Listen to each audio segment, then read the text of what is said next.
ఒక విముక్తి అనేది వచ్చింది. ఇన్నాళ్ళు మా 5 ఏళ్ల కష్టాన్ని మర్చిపోయాము, నిన్నటితో ఎప్పుడో మర్చిపోయాము. కానీ ఇప్పటికీ కూటమి ప్రభుత్వం అధికారంలోకి వచ్చినా కూడా వైసీపీ పార్టీ వాళ్ళ మీద ఎంత బురద జల్లాలో అంత బురద జల్లి ఇక్కడికి పెట్టుబడులు తీసుకురావాలని వాళ్ళని కూడా వాళ్ళు నోటీసులు అంటే నోటిఫికేషన్లు పంపించి మెయిల్స్ పంపించి ఇక్కడ ఏమీ లేదు, పెట్టుబడులు లేవు, ఇది ఒక ముంపు ప్రాంతం, మీరు పెట్టుబడులు పెట్టినా కూడా మీకు ఏది కలిసి రాదని ఇలా ఇష్టం వచ్చినట్టు ఒక దుష్ప్రచారం చేస్తూ ఎవరిని రానివ్వకుండా చేస్తున్నారు. కానీ బాబు గారి మీద నమ్మకంతో కొంతమంది వచ్చి పనులు మొదలుపెట్టారు.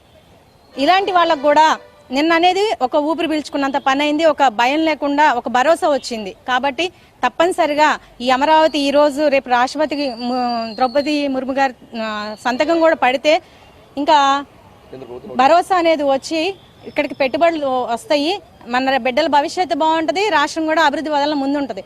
ఈ అభివృద్ధి చూడకూడదు అనుకున్న వాళ్ళు అసలు ఈ రాష్ట్రం నుంచి వెళ్ళిపోవడం మంచిది. సార్ చెప్పండి, నిన్న లోక్సభలో ఆమోదం తెలిపింది, ఈరోజు రాజ్యసభకు రానుంది. రాజ్యసభలో కూడా అన్ని పార్టీలు మద్దతు అనుకుంటున్నారా? మీ రాజధాని రైతుల యొక్క కష్టానికి ఫలితం దక్కింది అనుకుంటున్నారా? జై అమరావతి, జై ఆంధ్రప్రదేశ్. అమరావతి చట్టబద్ధత బిల్లు నిన్న లోక్సభలో ఆమోదం పొందింది. అన్ని రాజకీయ పార్టీల వారు కూడా మద్దతు తెలియజేశారు. వారందరూ కూడా ధన్యవాదాలు తెలియజేస్తున్నాం. అదేవిధంగా ఈ రోజు రాజ్యసభలో 1 గంటకు ప్రవేశపెట్టనున్నారు కేంద్ర హోంశాఖ సహాయ మంత్రి వర్యులు. దాని మీద కూడా గంట చర్చ జరిగి అక్కడ కూడా ఆమోదం పొందనుంది. తప్పనిసరిగా నిన్న ఏ విధంగా అయితే ఆమోదం పొందిందో ఈ రోజు రాజ్యసభలో కూడా అన్ని రాజకీయ పార్టీలు అమరావతికి పూర్తి మద్దతు తెలియజేస్తాయని చెప్పి మేము ఆశాభావాన్ని వ్యక్తం చేస్తున్నాము. అదేవిధంగా అక్కడ రాజ్యసభలో ఆమోదం పొందగానే రాష్ట్ర వ్యాప్తంగా ఒక్క రాజధాని ప్రాంతమే కాదు రాష్ట్ర వ్యాప్తంగా కూడా సంబరాలు చేసుకోబోతున్నారు.